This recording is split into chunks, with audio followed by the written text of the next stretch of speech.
I'm Betsy Piano. This is my husband George, and this is our dog Obie. He is just such a sweetheart. He is just full of life. He's just kind of a big, lummoxy sweetheart.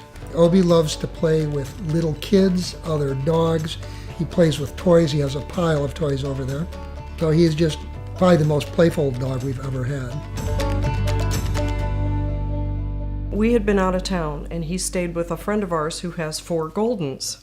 So it's just kind of, Golden WrestleMania. He jumped in my lap, and his lip flopped up, and I noticed a swelling on his gum above his canine on the left side. We thought, oh, he's been wrestling, playing tug-of-war, and knocked a tooth loose, and it's infected or something.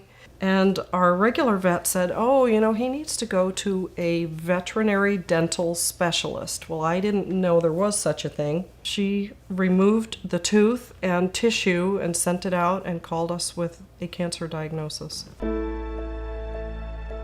So when I first saw him, the mass was quite small. It was about a 1 centimeter by 1.5 centimeter ulcerated proliferative tissue that had no pigment associated with it, but obviously looked kind of raw and irregular. And the mass had been biopsied as a squamous cell carcinoma, which is probably our second most common tumor we see in the mouth in dogs. This is a tumor that really likes to invade bone. He was a candidate for surgery because it was small. I really wanted to make sure the clients understood that he could have a very good prognosis and a good long-term survival if we were aggressive from the beginning. We were devastated. He's certainly a part of the family, and having lost our longtime Golden just a couple of years before, it was very difficult. We were very worried about it. It was so shocking to have a 3-year-old dog diagnosed with cancer. The thought of him losing up to a third of his upper jaw and, losing the teeth and part of the roof of his mouth. I couldn't figure out how he'd ever be able to play or just really function normally.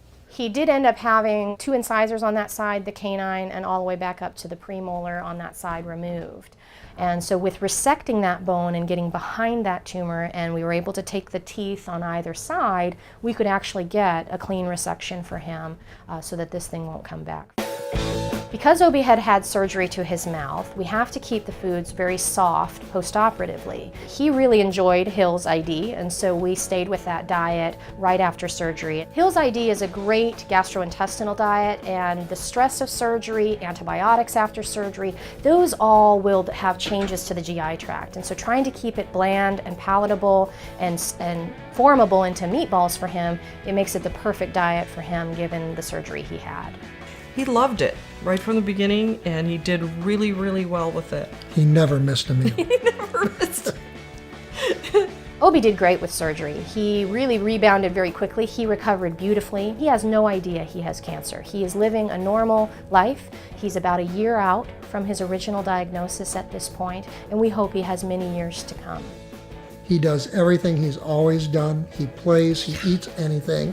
He plays tug-of-war.